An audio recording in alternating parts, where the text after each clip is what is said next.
Brent, Allan. I've been living with hepatitis C as well as HIV. However, I cleared hepatitis C about 6 years ago after going on treatment. I found out I was hepatitis C positive after my partner tested hepatitis C positive. At the time, I had only been living with HIV for possibly about 4 years, 3 or 4 years. And I think I was still coming to terms very much with living with HIV. So having hepatitis C on top of it was certainly a double whammy, and I didn't feel great about it. But I was also a bit naive about what treatment would mean. So I don't think I was as informed as I could have been. So I delayed HCV treatment for some time after being diagnosed. I think the reason I delayed was the notion that I was trying to figure out more about what it meant both to have HIV and hepatitis C. I remember seeing my doctor and him saying that your viral load for hepatitis C is very low. So therefore, if we do treatment now, in all likelihood, you'll be very successful in clearing it. I think for me, that was the point in time I thought to myself, okay, this is probably a good time to treat. What I hadn't realized was the full effect the treatment would have on me for 52 weeks.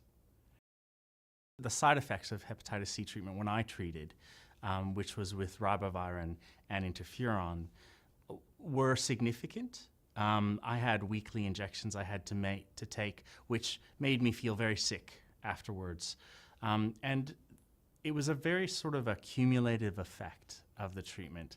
For the first few months, I thought this is a breeze, this is no big deal. But then it, over time, got more and more worse. And I remember at about the 6-month mark, thinking to myself, this is really taking a toll out of me. I wasn't sleeping well. I had aches and pains every week from the injections. And I was finding that my mood was changing. I'm not sure if that was because I wasn't sleeping well, but I was irritable, I was easily angered. I was working full-time as well at this time, and even my colleagues at work were finding that my demeanor was really substantially changing. I don't think I understood that, yes, you'll clear the virus, but you're going to have a hard time getting through the treatment like everyone else does. I think I underestimated the effects, the side effects of the treatment. I'm glad I've gone through the treatment. I would never wish it upon my worst enemy, but the treatments nowadays, from my understanding, are a lot easier to tolerate, less side effects, but they're still there. My partner at the moment is treating for hepatitis C, and he's a few weeks into it, and I haven't seen serious side effects, but I am starting to see some of those changes I recall. I remember ending the 52-week course and thinking, wow, this feels amazing. I feel like I'm 20 years younger. I had energy again. Maybe it was because I was so tired from taking the treatment, but I did actually feel different. And I think taking the treatment is the best thing you can do. Treatments are getting better, less side effects than I had to go through, but definitely getting better. And I would encourage anyone living with HIV and hepatitis C to consider their treatments and then take the necessary precautions so that you don't get hepatitis C again, because you can reacquire regardless of whether or not you treat. So, you know, treatment doesn't protect you from getting hepatitis C again. I think that there is certainly a lot more stigma generally about HIV than there is about hepatitis C, because hepatitis C just isn't really known about. And people think, oh, it's like hepatitis A or B or something, and they don't really think of it as a significant illness. Increasingly, however, certainly in the HIV positive community, and more specifically amongst HIV positive gay men, I'm seeing a lot more stigma and discrimination.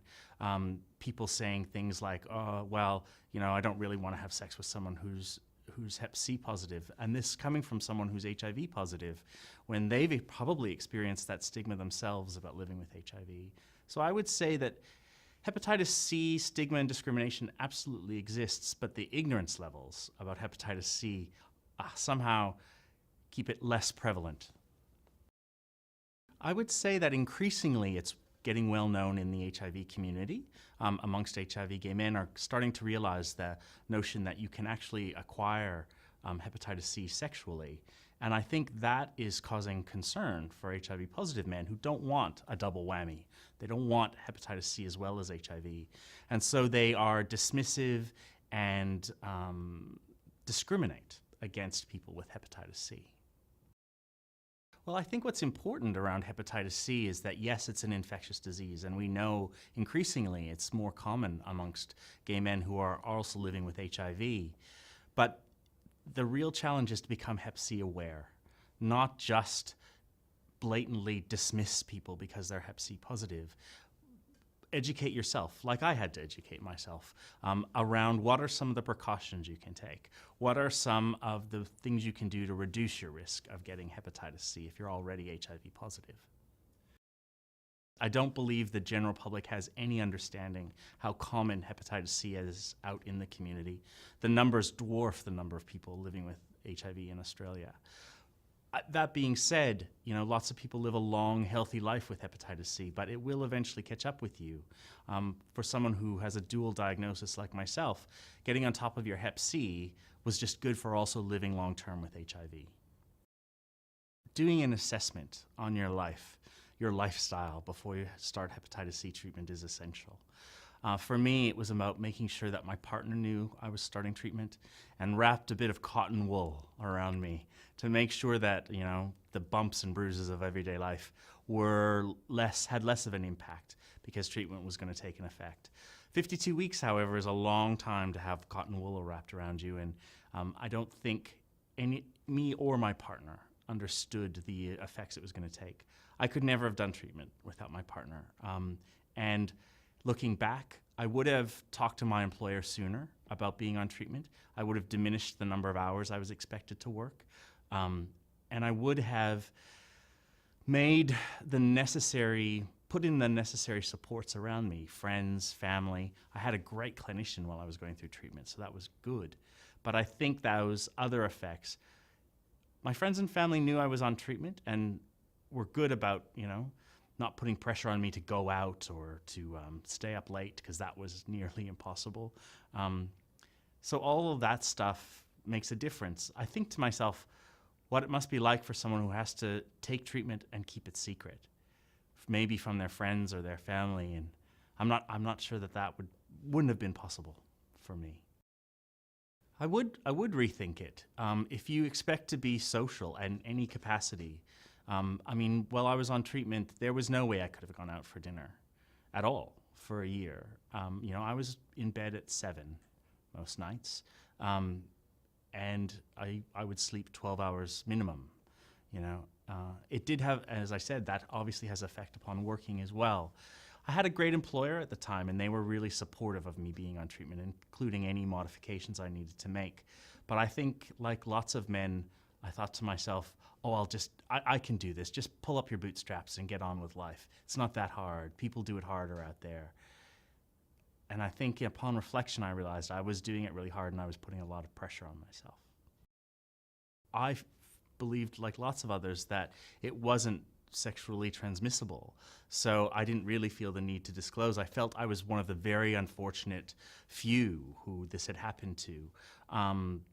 But now we know that it is more transmissible, and I think there is a need for people to disclose their hepatitis C status. But I also know that they fear and face rejection if they do so. I think, though, we're at a period in time where we still don't understand the exact nature of sexual transmission. We know it's happening through sexual activity, and I think it's important that partners disclose that to each other, because then the partners can choose what they may want to do, and therefore minimize risks. I say that, though, with the caveat of understanding that it's difficult to disclose, especially if you think you're going to be rejected. Maybe it's a matter of making the choices, if you feel you can't disclose, in yourself about what you're prepared to do to keep the other person from harm. I think the general population has no idea the prevalence of hepatitis C. They have no idea of the treatment and the costs and the side effects involved in hepatitis C treatment. And I don't think that people understand this new thing around it being sexually acquired, especially if you're living with HIV and possibly other infectious diseases.